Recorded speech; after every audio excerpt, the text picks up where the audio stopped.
Laurie, thank you so much for coming all this way to Italy and to join us again at the World Happiness Summit. Thank you. Yeah, thanks for having me. It's always been WOHASU is always a blast. So. You know, as we sat here, we were kind of thinking about when was the last time we sat down together to talk about happiness and what's going on around the world. And that was in 2019 in Miami. Which was a short time ago, but a long psychological time ago. I agree. So many different things have happened. My goodness, you were just launching your course on Coursera, and I think you were about to launch the podcast. Correct. Can you tell me a little bit about that? What's happened? Yeah, so the Coursera class launch went great, and we had about a couple 100,000 learners when we first set up, which we thought was amazing. There were numbers that we couldn't have even imagined before. But then in the start of 2020, especially around March of 2020, when the pandemic picked up, that number of learners octupled. So we are now up to 4 million learners who've taken the class online, which is incredible. Congratulations. Thank you. And the same with the podcast. We launched this podcast called The Happiness Lab, where it was just kind of easy ways, quick narrative ways to talk about this content. Again, it was going well, and then the pandemic happened. We pivoted all our content to be talking about how to deal with negative emotions and stress and anxiety. And that too has been incredible. At last count, we have over 100 million downloads for the podcast, which is incredible. And so I think it speaks to the fact that people really needed strategies and reminders to put these strategies into practice during such a difficult time. I love that you bring that up because, as you know, my background is from being broken is when I made the choice to be happy, because for me, being okay wasn't going to make it. So I didn't know how, but I knew I had to shoot for the stars because the trauma, the pain was too big of losing my husband. And I just love your work and what you're sharing because, we get asked, is it the right time to talk about happiness when everything is falling apart, right? And so can you speak to that? What has been your experience when people are challenged? Is it the right time to talk about happiness? Yeah, I think one of the reasons we ask that question is we get the path to happiness wrong, right? We often think if everything's going right in our lives, then that's the time to start focusing on happiness. When I figured out all my other circumstances, my job is perfect, my relationship is perfect, whatever. But the science of happiness really suggests the opposite, that by focusing on our mental health, by focusing on our well-being, we might end up not just being happier overall, but affecting those circumstances, right? Our health gets better when we're protecting our mental health. Our physical health gets better when we're protecting our mental health. Our sense of relationships gets better. There's even data suggesting that our performance gets better when we're focused on our mental health. Like we get job promotions, we get raises at work, and so on. And so I think that's one thing we get wrong is we think, I'll focus on happiness when everything is good, it's kind of above baseline, but we need to do it first. I think a different way to answer that question is I get a lot of students who ask, is it right for me to focus on my happiness when, the world is burning, right? There's climate change, there's war in Ukraine, there's so many terrible things going on. How dare I focus on my own mental health?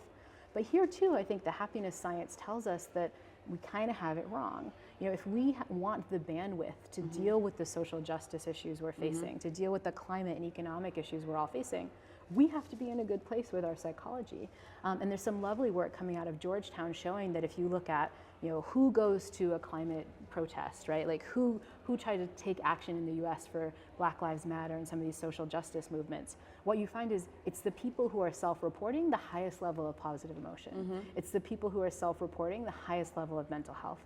And it makes sense, right? You can't do it if you don't have the bandwidth, if you're kind of depressed and anxious and you're not going to go to a protest, you're not going to take action. But what that means is that we need to put our oxygen mask on first before helping other people, right? We're not going to solve the problems of the world if we ourselves are not feeling good. Absolutely. And what I also think, the research says that if happier people are more creative as well. And these problems are so huge that we need really creative solutions. We don't have the answers now. And so for us to be able to come up with those answers to those very complicated and challenging questions and issues, we have to be able to see beyond, oh my God, I can't get out of bed, right? And even beyond that, there's so much evidence that positive emotion expands your scope, right? Like when things are feeling scary and anxious, you kind of narrow in. But to see the big picture solutions, you need to experience positive emotions. You need to feel good yourself. Well, I'm so happy that we had this moment to catch up, and I'm very grateful for you to come to Como, because, you know, happiness matters. You know, it does matter. It's on so many, and why shouldn't we enjoy life, by the way? Why should we not enjoy life? The important thing is to define happiness in a way that encompasses compassion, kindness, altruism, forgiveness, and these kind of ways of being that are inclusive, right? And to change our scope from the me to the we. Yeah. And I think that we often don't give ourselves permission to do that, right? And I think that that's something definitely personally I've learned during the pandemic, right? Is that we need to be focused on our own mental health, right? It's one thing to talk about these things and preach them, but it's another to put it into effect in your own life. And we need to make sure we're prioritizing that. One last question. There's this notion, again, misconception that happier people are, I guess, selfish. So because to your point before, your students are thinking, how can I focus on my happiness if there's so much going on in the world? But isn't it true that the evidence shows that happier people also do things for other people? There's like a loop, isn't there? Yeah. And this is what researchers have called the feel good, do good effect, right? If you're feeling good, if you're experiencing positive emotions, you're gonna do nice stuff for other people. And of course we get it, right? You know, if I'm in a bad mood, like that's what I'm like not gonna, you know, like I'm not gonna call a friend. I'm not even gonna do like be nice in the parking lot. I'm gonna take this space. Like we just don't do compassionate things when we're not in a good place emotionally. And so by focusing on our happiness, it's in some ways the least selfish thing we can do, because it means we'll have the bandwidth for being more pro-social, being more open in the world. And that means we're building the pie, right? It's not just my happiness, but by focusing on my own happiness, I can do the kinds of things in the world that will make other people happy too. I love that. That's what Richard keeps talking about, Richard Lyard, the win-win. How do we create more win-win scenarios?